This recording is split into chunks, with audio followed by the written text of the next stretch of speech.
14 ఏళ్ళు ఉద్యమ పార్టీగా, ఆ తర్వాత 10 ఏళ్ళు అధికారంలో ఉండే అధికార పార్టీగా, 24 ఏళ్ళు మనం 2 పాత్రలు పోషించినాం. ఉద్యమ పార్టీగా, అధికార పార్టీగా. ఇప్పుడు పోషిస్తున్న పాత్ర ఏదైతే ఉందో ఇది మనకు కొత్త. ఒక సాధారణ రాజకీయ పార్టీగా, ఒక ఫక్తు రాజకీయ పార్టీగా ప్రతిపక్ష పాత్ర అనేది మనకు కొత్త. అందుకే కృష్ణ గారు చెప్పిన మాట ఏదైతే ఉందో, సుదృఢం చేసుకోవాలి, నిర్మాణం మంచిగా చేసుకోవాలి, గట్టిగా చేసుకోవాలి అని చెప్పినారు. వాస్తవం కూడా అంతే. వారు చెప్పిన దానిలో పూర్తిగా మనందరం కూడా ఏకీభవించాల్సిన అంశాలు ఉన్నాయి. సైన్యం ఇంకా పెంచుకోవాలి. చాలా మంది మన పట్ల చూస్తూ ఉన్నారు, మన దిక్కు చూస్తూ ఉన్నారు. ఒక జిల్లా కమిటీలో మనం అనుకుంటే దాదాపు 700-800 మందికి పదవులు ఇచ్చుకోవచ్చు. అనుబంధ సంఘాలు మెయిన్ కమిటీ కలుపుకుంటే ఒక్క జిల్లా కమిటీలో 800 మందికి మనం పదవులు ఇచ్చుకోవచ్చు. తప్పకుండా మీరు చెప్పిన సూచన ఏదైతే ఉందో కృష్ణన్న, ఆ పని తొందరలోనే చేసుకుందాం. ముమ్మాటికి కింది నుంచి మీ దాకా. ఎందుకంటే నేను నిన్నగాక మొన్న మత్స్యనాచారి గారి నేతృత్వంలో మన బృందం ఒకటి ఢిల్లీ పోయేది ఉంటే, చెన్నై పోయేది ఉంటే, ఆ సందర్భంగా అక్కడ ప్రభుత్వంలో ఉన్న పెద్దలు, కొంతమంది మంత్రులు, ఎంపీలతో మాట్లాడుతున్నప్పుడు డిఎంకే పార్టీకి సంబంధించిన వాళ్ళని అడిగింటి, అన్న మరి మీ పార్టీ చరిత్ర ఏంది అంటే 76 ఏళ్ళు అయిపోయిందన్న మా పార్టీ పుట్టి అన్నారు. 76 ఏళ్ల నుంచి ఆ పార్టీ తమిళనాడు రాజకీయాలను శాసిస్తూనే ఉంది. అయితే అధికారంలో ఉన్నారు లేదా ప్రతిపక్షంలో ఉన్నారు, కానీ 76 ఏళ్ల నుంచి అప్రతిహతంగా కొనసాగుతూనే ఉన్నారు. మరి మనం కేవలం 24 ఏళ్ల పార్టీ. ఇంకొక 50-100 ఏళ్ళు ఈ పార్టీ దృఢంగా ఉండాలి అంటే నిర్మాణం పటిష్టంగా, పునాది పటిష్టంగా ఉండాల్సిన బాధ్యత మన మీద ఉంది. ఈ శాంతి సమయంలో అంటే తక్షణం కొట్లాడాల్సిన యుద్ధం ఏం లేదు, తక్షణమే కొట్లాడాల్సిన పెద్ద యుద్ధం ఏం లేదు. ఇంగ్లీష్లో ఒక సామెత ఉన్నది, the more you sweat during piece the less you bleed during war.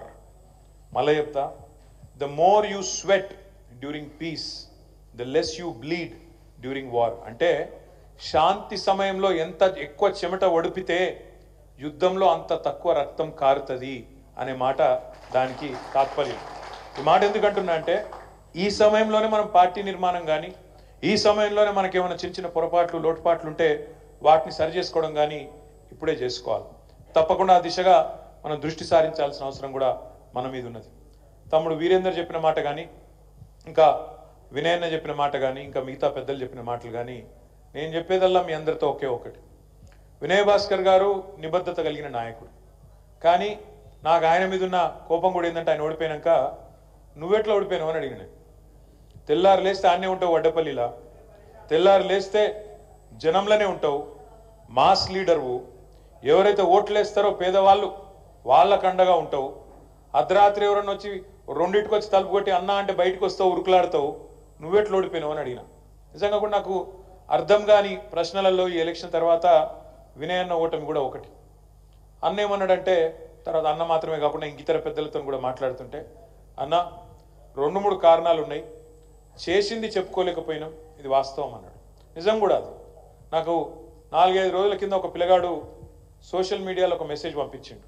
నేనేదో వరంగల్ గురించి పెడితే ఆ తమ్ముడు పెట్టిన మెసేజ్ నాకు, అన్న తెలంగాణలోనే అతిపెద్ద హాస్పిటల్ మా వరంగల్లో కట్టిరు మీరు 24 అంతస్తులల్లా, చెప్పుకోకపోతిరి.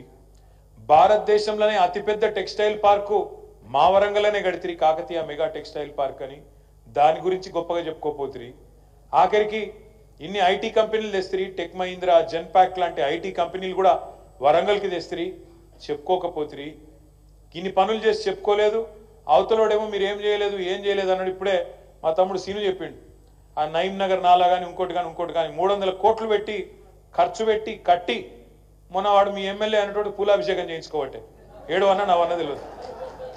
9 నెలల 9 రూపాయలు తినోడు ఆయన పూలాభిషేకాలు చేయించుకుంటాడు. జల్దీ ఉడగొట్టిండట, ఈ సిపాయి వచ్చినాకనే అయిపోయిందట, ఈయననే మొదలుపెట్టిండట, ఈయననే అయిపోయిందట, మొత్తం అయిపోయిందట. అట్లా వాడేమో చేయండి చెప్పుకోవటం, మనమేమో చేసింది చెప్పుకోలేదు.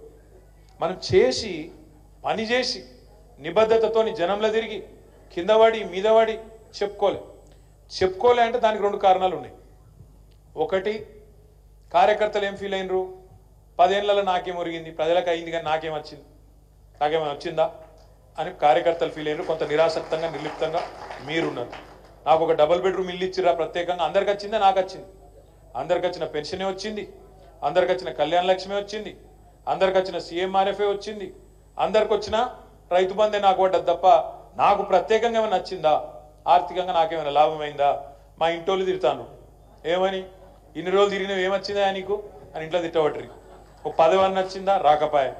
ఇది కార్యకర్తల నిరాసక్తత. రెండోది వినయ్ అన్న సోషల్ మీడియాలో కూడా వీక్. సోషల్ మీడియాలో అవతలోడేమో లేని ఉన్నట్టు చూపెడతాడు, అన్ననేమో ఉన్నాయి కూడా చెప్పుకోలేకపోయాడు. ఈ రెండు కారణాలు. మూడవది, సరే మీ దగ్గర కొంత అక్కడ ఉండే ఉద్యోగులు కానీ మిగతా వర్గాలు చదువుకున్న వర్గాలు కొంత ఎందుకో కానీ వాళ్ళు కూడా అసంతృప్తికి లోనైనారు. భారతదేశంలోనే అత్యధికంగా జీతాలు పెంచిందే కేసీఆర్ ఉద్యోగులకు. 73% ఉద్యోగస్తులకు 10 ఏళ్లలో 73% పెంచిండు జీతం. అయినా వాళ్ళు దూరమైనరు.